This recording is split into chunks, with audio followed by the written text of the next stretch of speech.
மரத்தை வெட்டினால் நட்டு வைத்து வளர்க்கக்கூடிய மரத்தையே வெட்டக்கூடாது என்று தடுக்கிற கேரளா, வெட்டினால் வளர்க்க முடியாது, அதை உருவாக்க முடியாது என் மலையை வெட்டி எடுத்துக்கிட்டு போறான்.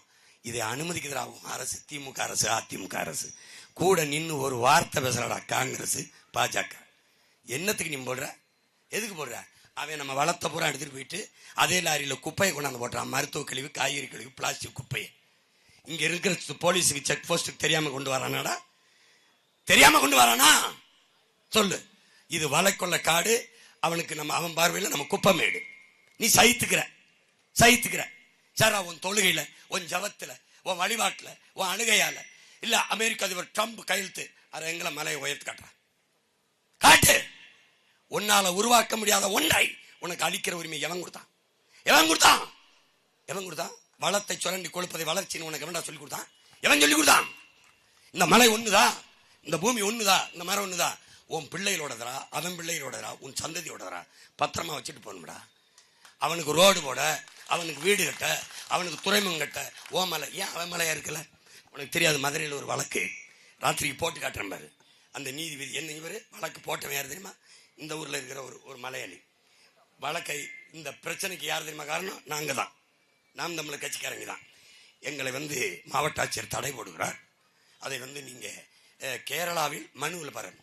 கேரளாவில் மலையை வெட்டுவதற்கு தடை இருப்பதால், இந்த வார்த்தையை எல்லாரும் நீங்க கவனிச்சுக்கணும், தடை இருப்பதால் அங்கே அரசு மற்றும் தனியார் கட்டுமானங்கள் பாதிக்கப்படுவதால், மலை மணல் இல்லாமல் பாதிக்கப்படுவதால் தமிழ்நாட்டிலிருந்து வெட்டி எடுத்து செல்வதற்கு மாண்புமிக்க நீதிமன்றம் எங்களுக்கு அனுமதி தரணும். இதாண்டா வழக்கு. இந்த நீதிபதி என்ன கேட்டிருக்கணும்? இல்ல அரசு தரப்பு வழக்கறிஞர் கேரளாவில் மலையை வெட்ட ஏன் தடை இருக்கணும்னு ஒருத்தனாவது கேட்டிருக்கணுமா இல்லையா? கேட்டிருக்கணும்ல.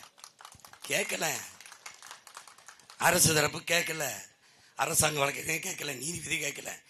750 லாரிகளில் ஒரு நாளைக்கு பெர் டே வெட்டி கொண்டு போகலாம்னு நீதிமன்றம், மாண்புமிக்க நீதிமன்றம் நம் தாயின் மாறையருக்கு அனுமதி கொடுக்குது. அவன் மலை அப்படி இருக்கணுமா? ஏன் மலையை வெட்டி தரமட்டமாக்கி குவாரியாக்கி அழிக்கணுமா? மேற்கு தொடர்ச்சி மலையை துண்டிச்சிட்டான்.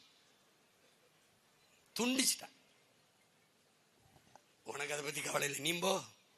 நீ போய் ஆயர் சொல்வாரு, அதை கேட்டுக்கிட்டு காங்கிரஸுக்கு போடு.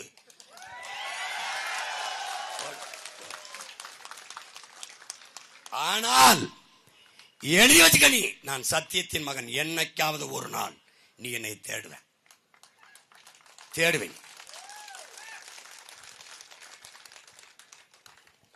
இறைப்பணி என்பது, ஆன்மீகம் என்பது, வழிபாடு என்பது ஒரு நிலத்தில் நல்ல அரசியலை உருவாக்குவது, நல்ல ஆட்சியை அமைய செய்வதை விட ஆகச் சிறந்த இறைப்பணி ஒண்ணுமில்லை. ஒரு தலைவன் இறைவனை போல இருந்து ஆட்சி செய்யணும். ஒரு சாதிக்கு, ஒரு மதத்துக்கு, ஒரு கட்சிக்கு செய்யக்கூடாது. கட்சிக்காரனுக்கு கொடுக்கறது, சாதிக்காரனுக்கு கொடுக்கறது, மதத்துக்காரனுக்கு கொடுக்கறது. நீ படிச்சிருக்கீல்ல? சாதி அரசியல் ஆகி அது அதிகாரத்துக்கு வருமானால் அங்கு சகோதரத்துவம், சமத்துவம் செத்து போகும். மதமே அரசியலாகி அது அதிகாரத்துக்கு வருமானால் அங்க மனிதனையும் செத்து போகும். பணம் அரசியலாகும் என்றால் அங்கே மாண்புமிக்க ஜனநாயகம் செத்து போகும். கேடுகட்ட பணநாயகம் பிறந்துவிடும். பணமே அரசியலாகும் என்றால் மக்களுக்கான சேவை செத்து போய் முதலீடு செய்கிற வேட்பாளரின் லாப தேவை வந்துவிடும். பணமே அரசியலானால் அங்கே பண்பாடும் ஒழுக்கமும் செத்து போகும். இது வேணும்னா நீ என்னை விட்டுட்டு இவங்களுக்கு ஓட்டு போடு. இல்லை இதை மாத்தணும்னா தயவு செய்து எனக்கு போடு.